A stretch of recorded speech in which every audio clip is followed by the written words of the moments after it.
Allah birdir, peygamber hak, yaradandır, en son durak. Dünyada hoş seda bırak, kavganın sırası değil.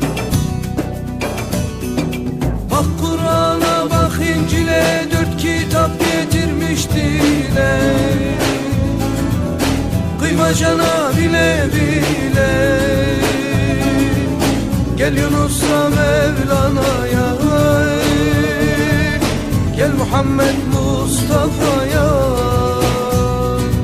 Bak Kur'an'a, bak İncil'e, 4 kitap getirmiş dile. Kıyma cana bile bile, gel Hacı Bektaş Veli'ye,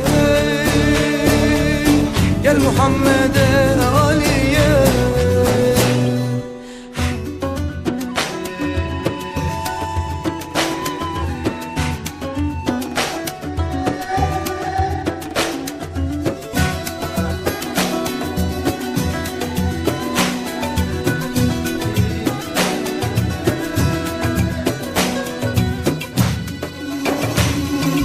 Düşün yaradan Allah'ı, at elindeki silahı. Sevaplarına günahı katmanın sırası değil. Ne Sünni ne Aleviyiz, hak deryasının seliyiz.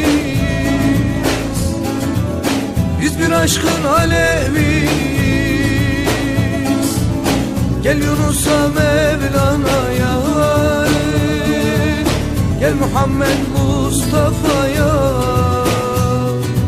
Ne Sünni ne Aleviyiz, hak deryasının sehliyiz. Biz bir aşkın aleviyiz. Gel Pir Şabani Veli'ye, gel Muhammed'e, Ali'ye.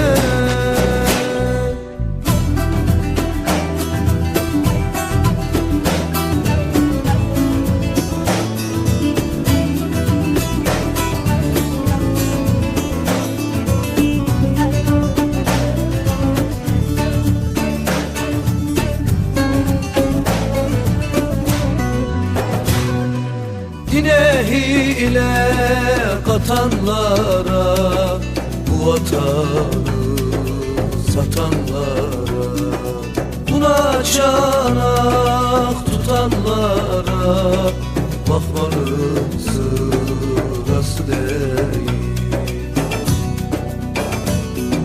Benliğini at kenara, Mevla'yı kendinde ara.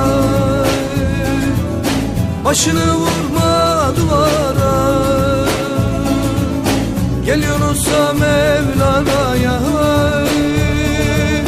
gel Muhammed Mustafa'ya.